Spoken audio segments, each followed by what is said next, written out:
Catherine found the half-burned manila folder hidden behind a false back in her father's desk. The label, still legible through the scorching, read, "Adoption, Final." William had told her that file was lost 20 years ago. Inside, among the blackened paper edges, was a sealed record release he'd never signed, and a letter, dated 22 years ago, from a woman named Helen. "I have been searching for my daughter.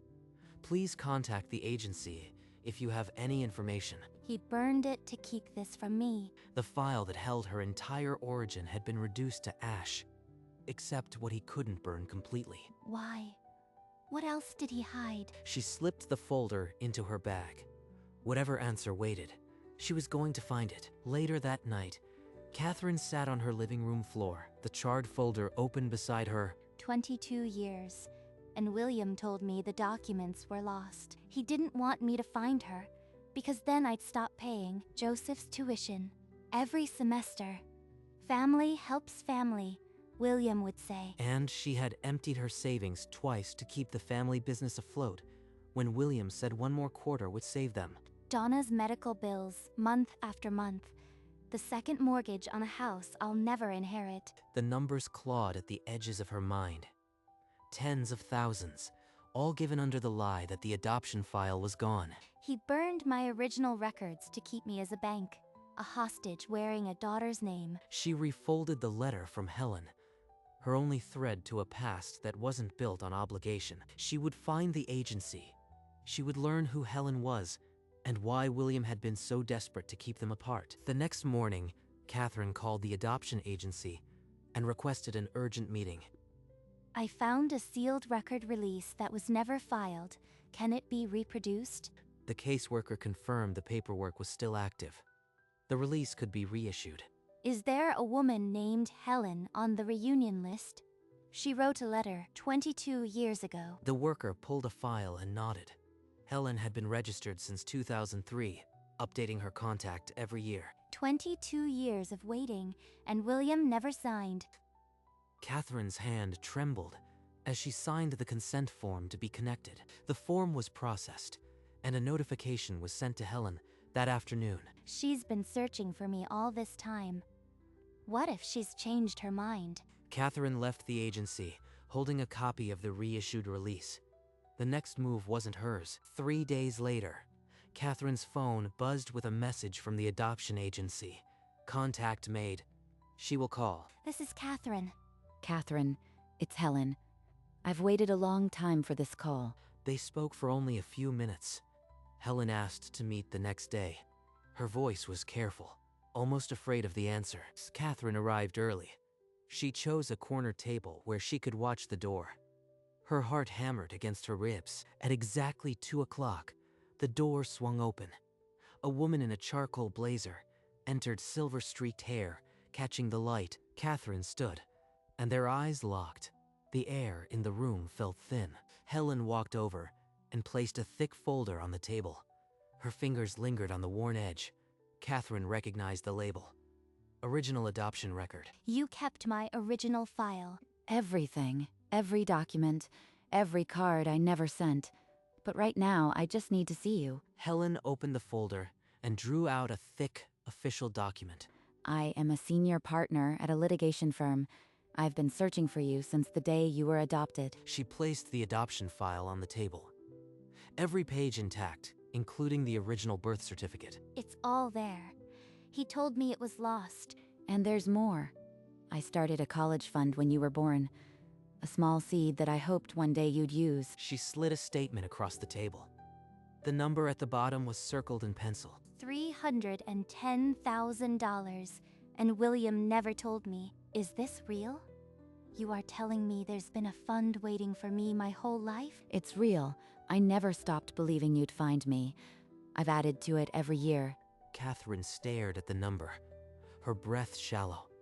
Trust was still a word she wasn't sure she could afford, even with the proof in her hands. From beneath the folder, Helen lifted a small cardboard box tied with a faded blue ribbon. Inside were 22 envelopes, each labeled with a year, from Catherine's first birthday to the present. Every year I wrote you a card. I never stopped hoping. She opened the card for year 5. I hope you are safe, and that someone is reading you a bedtime story. She wrote this when I was 5, and William had already destroyed the file.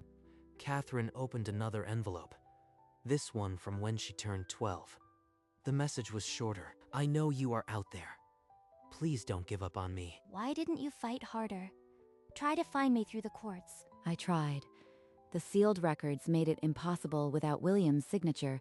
He refused every request. Catherine pressed the card to her chest.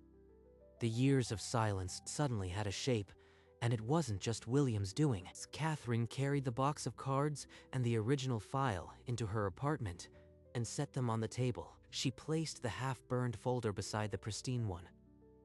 The difference made her stomach clench. He held my entire history and burned it to keep me obedient. She unlocked her phone. Helen's contact sat at the top of her recent list, a silent promise she hadn't been ready to make. Yes, I am calling about William. I just need to know if there's any change. The nurse said he was stable, still intubated. No visitors requested. He's not going anywhere. That gives me time to find everything else he hid. She opened her laptop and began drafting an email to the adoption agency. I am requesting a full record of every attempt my birth mother made to contact me that my adoptive father denied. She hit send before doubt could creep in. The pattern of sabotage would be laid bare. The next morning, Catherine walked into the hospital with her phone already recording in her pocket. William lay propped up, ventilator hissing. His glassy eyes tracked her across the room. I was cleaning your office. There were papers about my adoption. Some of them burned. That file was lost in the move years ago. I told you. It wasn't just lost, William. Someone held a lighter to it. Why would anyone do that? His fingers curled against the sheet. The paws stretched thin. There was a fire in the garage years back. Got into a box. Nothing important in there. Interesting. I can't recall ever hearing about that fire before. She let the silence settle. Her phone had captured every word. Without another question, she turned and walked out, the hallway air colder than the room behind her. She drove to Helen's law firm, a glass tower that smelled of polished ambition. In the corner office, Helen offered her services without hesitation. Pro bono. I want every dollar they took from me, itemized. No more blind trust. Bank statements, tuition receipts, and insurance documents soon covered the mahogany desk. This policy for Donna, active since 2012, William never filed a single claim. He told me there was nothing. I drained my savings to cover her treatments. A grant document surfaced. Joseph's full-year tuition had been paid by a state award. Where did the money go? I paid his tuition every semester, twice. Into William's personal account. We have the transfer records. This is embezzlement. Catherine gathered the evidence. The burned folder was only the beginning of what he'd stolen. There are 2 more people who want to meet you. Your half-siblings. Catherine arrived at Helen's home and was pulled into a hug before she could speak. The brother and sister said they'd always known about her. They had been waiting too. At dinner, Catherine found herself laughing, without checking if it was allowed. They played old videos after dessert. Catherine watched herself as a baby in Helen's arms. Her phone lit up. Joseph. She stepped into the hallway. What do you think you are doing? The agency called. Dad nearly had a relapse when he heard. His voice shook with the old family machinery. I am finding out what was stolen from me. Stay out of the way. She ended the call and returned to the living room, where the warmth had cracked but not broken. The next morning, Catherine pulled up outside Joseph's apartment. She hadn't called ahead. She didn't want to give him time to rehearse a lie. Joseph opened the door in sweatpants and a guarded glare. The air between them had already been poisoned by the phone call. You've known about that file for years, haven't you? Not just that it existed, but that Dad burned it. I knew he kept some papers locked away. He said it was better you didn't see them. Better for who? For me, or for the bank account you all drained? You want to make this about money? Dad said. If you found your birth mother, you'd stop helping. The family needed you. I paid your tuition twice. I paid Donna's bills. I bailed out the business. You knew. and you let it happen. You were part of this family. It's not my fault. You are so ungrateful. No, I was never part of your family. I was a hostage, and you were the guard. Catherine walked out and didn't look back. The weight of a lifetime of borrowed loyalty dropped from her shoulders. Catherine returned to Helen's office the next afternoon. The evidence they'd gathered covered the desk like a ledger of betrayal. I am done trying to protect people who never protected me. File everything. Helen opened 2 separate files, one for Joseph's tuition fraud, one for William's hidden insurance policy. The demand letter for Joseph itemizes $84,000 plus interest. It goes out today. 84,000. Every dollar he took, while I thought he just needed help. For Donna, Helen drafted an insurance reinstatement notice. The policy had been active since 2012. Premiums paid. William collected the payments, but told us it was lost. He wanted me bleeding for a bill that didn't exist. Catherine assembled the half-burned folder, the audio recording, and the new financial evidence into a single file. I am going to see him again. This time, I am not looking for answers. I am delivering them. Helen handed her the final demand letter and met her eyes. She knew the weight of what Catherine was about to unmask. Catherine returned to the hospital that evening, alone, without the folder. She wanted to see him one more time before the reckoning. William lay asleep, his face slack against the oxygen mask. The monitors beeped in slow rhythm. I know everything, William. Every lie, every dollar you stole. I know. He didn't stir. The ventilator filled his lungs with mechanical indifference. I met Helen. She gave me my whole file, William. The file you said was lost. A single tear slipped from the corner of his eye, but Catherine couldn't tell if it was from a dream or the truth. Next time I come, I'll bring the proof, and everyone will know what you did. His fingers curled against the blanket, then went limp. I thought watching him like this would make me hesitate. It doesn't. Catherine backed out of the room and walked down the corridor without looking back. The next visit would end everything. Catherine stood in her apartment, a tape gun in hand. She wasn't packing to rearrange. She was packing to leave. I paid that bill 3 times over, and every time William said family, loyalty. She taped the box shut and wrote "New Life" across the top. The marker squeaked, but the word was firm. Carrying the last box to the door, she looked back at the empty living room. No grief, no second thoughts. Outside, she slid the box into the trunk beside the evidence folder, the half-burned file, and the pristine one. The car pulled away.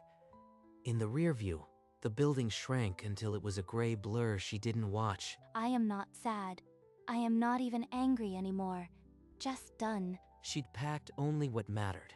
The birthday cards, the legal papers, her own photographs.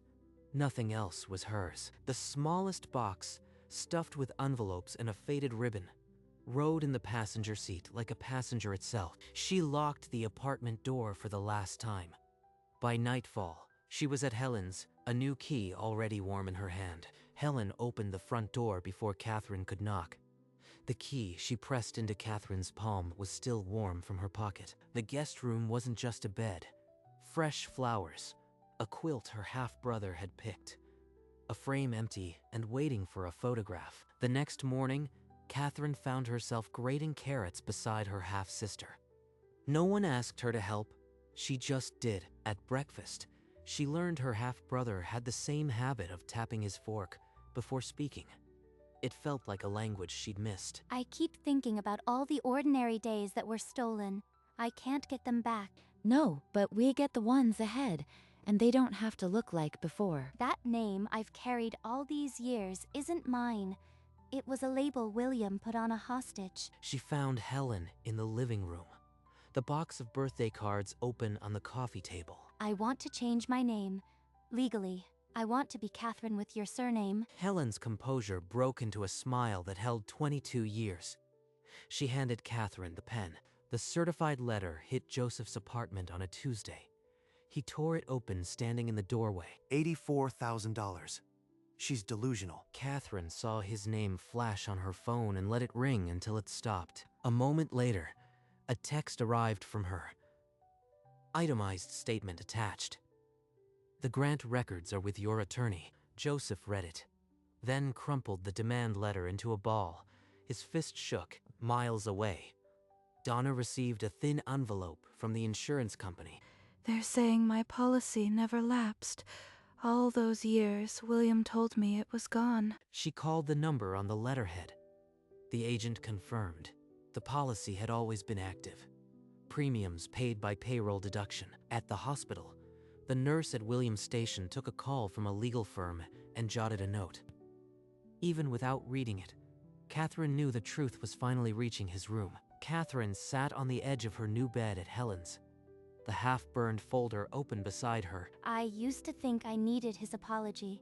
Now I just need him to hear the truth before it's over. She added the recalculated debt report and the insurance proof to the folder. Evidence, not accusations. Let me come with you. You shouldn't face him alone. I have to. This ends with me. It started with me. She slid the folder into a plain manila envelope. No label this time. The drive to the hospital took 20 minutes.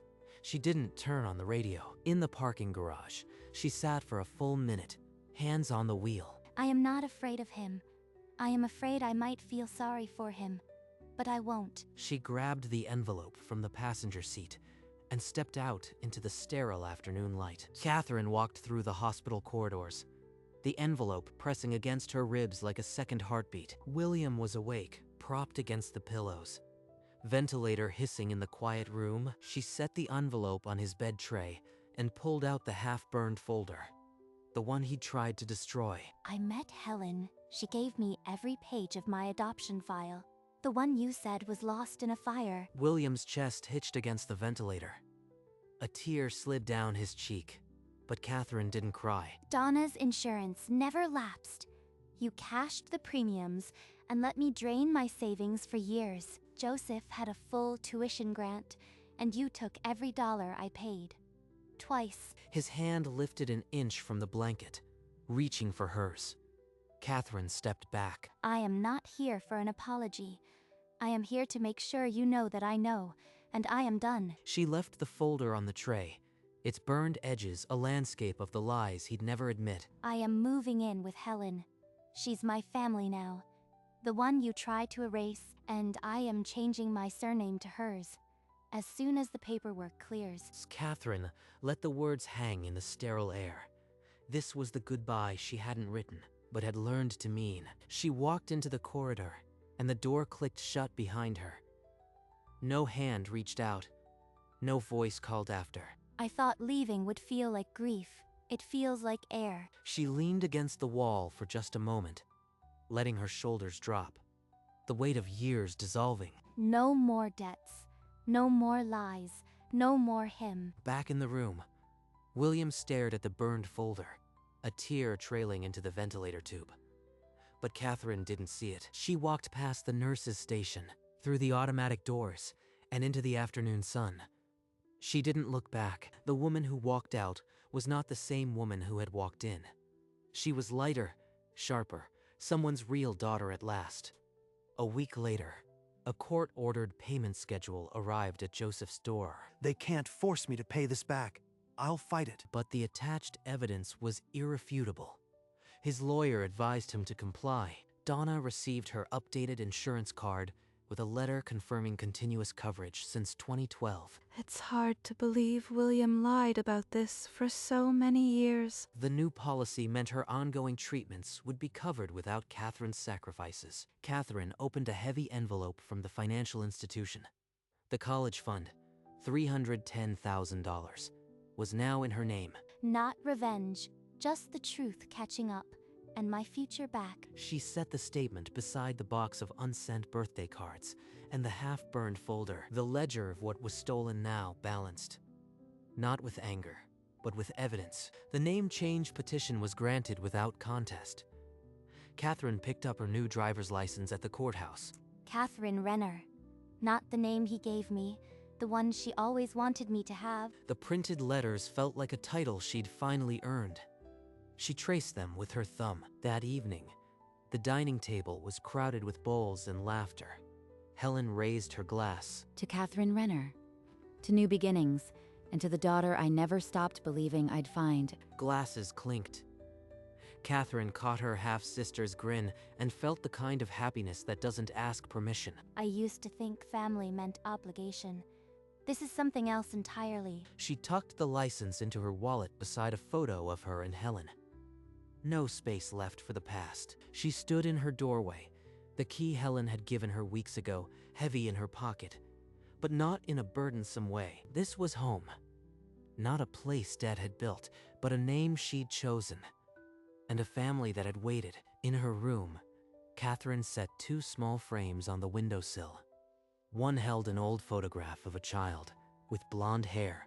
The other was new. The new frame contained the image Helen had kept for 22 years. Herself as a young mother, Catherine, a newborn in her arms. Catherine ran her finger over the glass where Helen's thumb rested against the blanket. A gesture 22 years frozen. Everything they said was lost ended up right here. No more debts. No more lies. The silence was clean. I'm home. She stayed until the room dimmed, the weight of a lifetime finally still. Outside, the first stars appeared. Inside, Catherine Renner had come to rest. She didn't need to write anything in a journal tonight. The photos said enough. The story that began with a burned folder ended with a name she'd chosen and a family that had waited.